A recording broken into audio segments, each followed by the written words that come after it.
A very good day once again. In the previous part, we have discussed about closed text. Now, let's have a look at extended text. In this part, you'll be given a long text for you to read and also look for answers based on different questions, which will test about information from different parts. Let's have a look first, okay? In the previous part, we have discussed about closed text. Altogether, they will be testing on grammar and vocabulary, where you have to fill up each blank and see the suitability. In extended text, let's have a look today. What will be tested here? Right, a general guide. What can we do when you face a long text?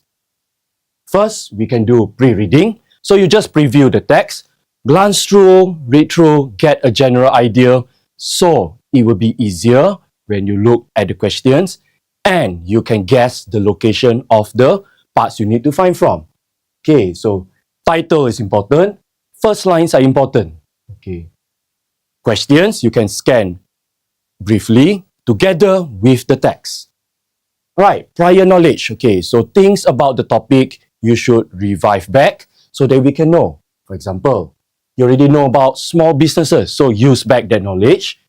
And learning about failure, for example, another part. So use this knowledge to your advantage. Okay.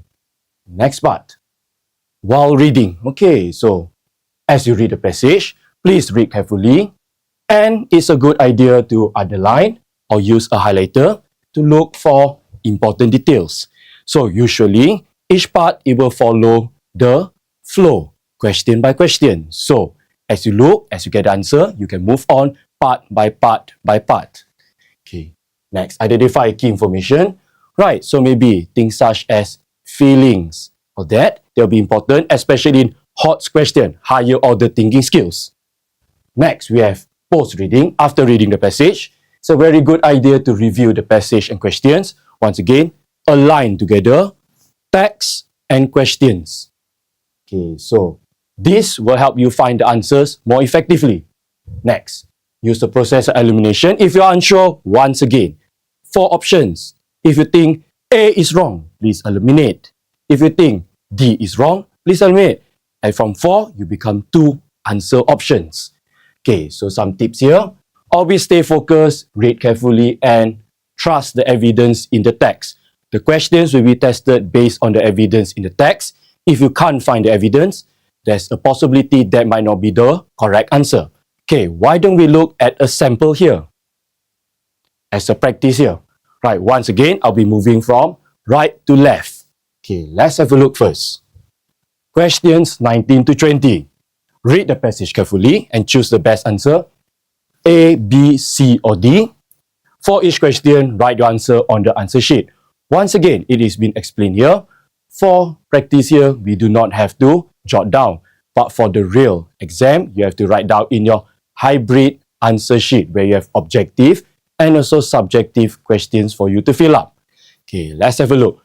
One clue that we can do to make us easier, and also we do not have to jump from parts to parts, is to write down your paragraph numbers. 1, 2, 3, 4, 5, 6, 7, 8, 9. For example, on the left, this is one technique that you can use in order to find the answers easily and in a more organized manner. Okay, let's look at question number 19. How does Samantha feel about superstitions? Okay, so answer given is A. She finds them fascinating and a little strange. Where can we find? Okay, so we have organized it in paragraph 1. Let's have a look at paragraph 1 here. We have the word fascinating. It is a synonym of intrigue. You can highlight and write the answer number there. And the second one, strange. Once again, you can find strange in the second line. You can highlight 19, 19, and both of these brings us to the answer A here. Okay, next one. We have question number 20. Oliver's feeling about walking under the level reflects. Okay, once again, answer here is in paragraph 3. D. His strong belief that it might bring bad luck. How do we find the answer? Once again, the evidence must exist in the text. Okay, once again, let's have a look at paragraph number 3. Okay, the answer here highlighted. I'm still very careful about walking under ladders. I know it sounds silly, but I always feel like something bad will happen if I do. Okay, so this is a synonym. Bring bad luck. Something bad will happen. Okay, so next one. Let's have a look at question number 21. How does Samantha react to Oliver's superstition about ladders? Once again, the answer is paragraph 3. In an organized manner. Okay, the answer is C. She questions the logic behind it. Okay, let's have a look at paragraph number 3. Once again.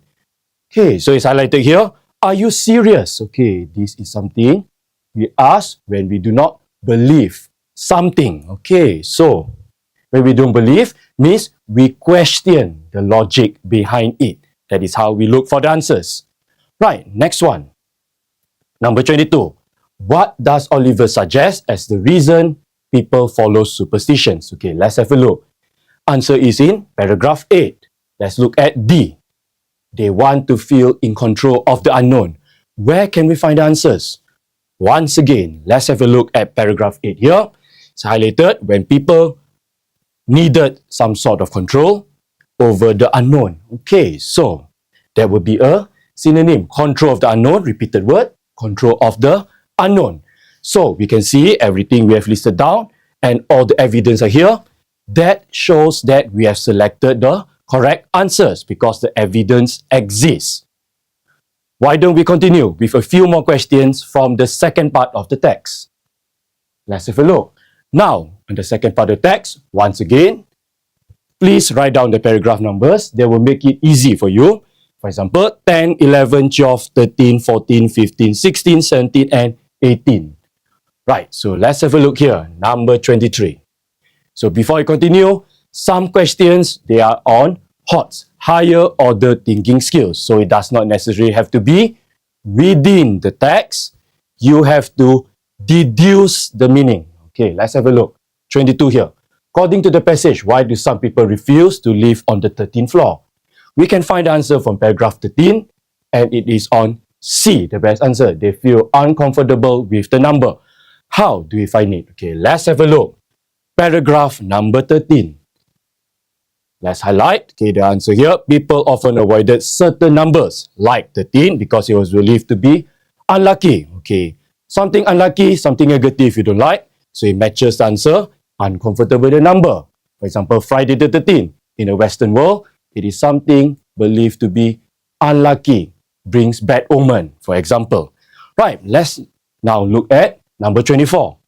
The superstition about giving shoes as a gift reflects. Once again, okay, the answer is B here, an old tradition that is hard to shake off. Where can we find it from? Paragraph 14.